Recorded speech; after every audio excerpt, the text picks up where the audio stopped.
Hello, advanced algebra students. Don't be mad at me now. This is actually a total application of something you've done, and it's not as hard as you might think. Let's take a look.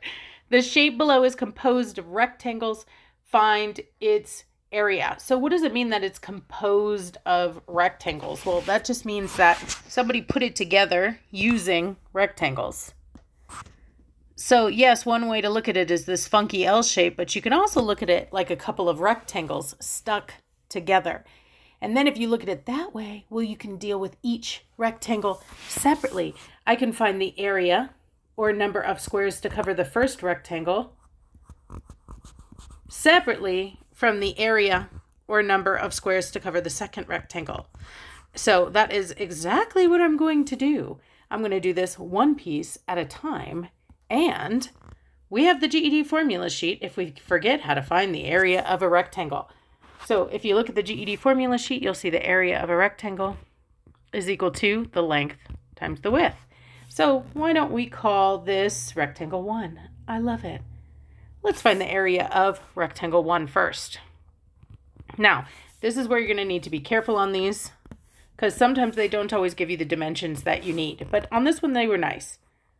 We have the width and length of the first rectangle clearly marked. And so I'll just plug in. It doesn't really matter which one you call which, as you guys know about rectangles.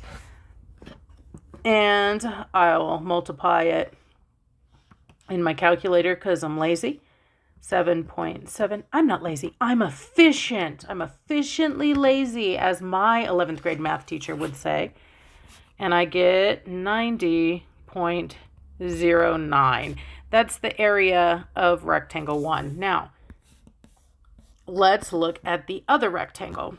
The other rectangle has one measurement marked, but careful, it doesn't have the other measurement marked.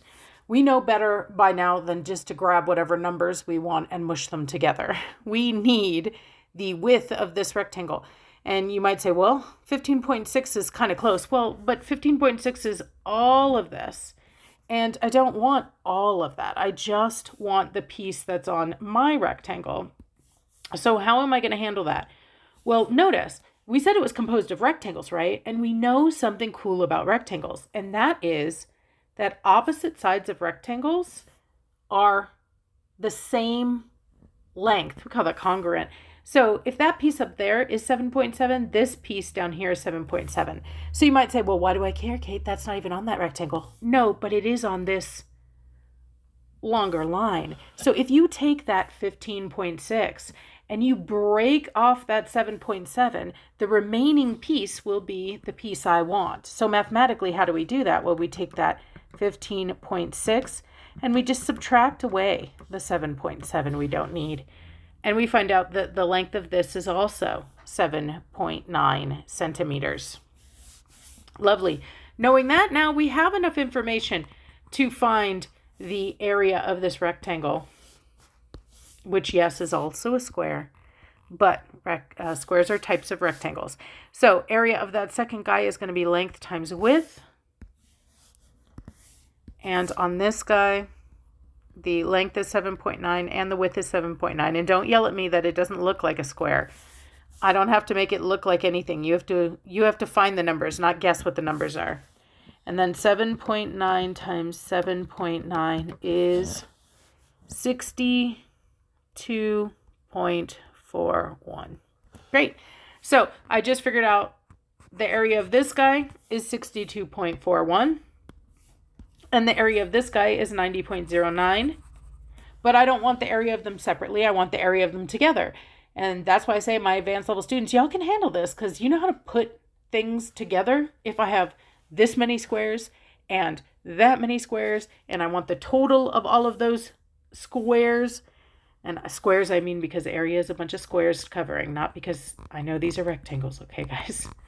But if I want to find the total of a bunch of squares or a bunch of anything, I'm just going to add them up. So I'm going to do 90.09, the area of my first rectangle, plus 62.41, the area of my second rectangle. And what do I get? 152.9. 152.5. And 152.5 what? Well, it's area. It's going to be measured in square units, and so it's going to be square centimeters. All right, guys. See? Not so bad. You did it. I'm super proud of you. All right, you guys. Happy learning.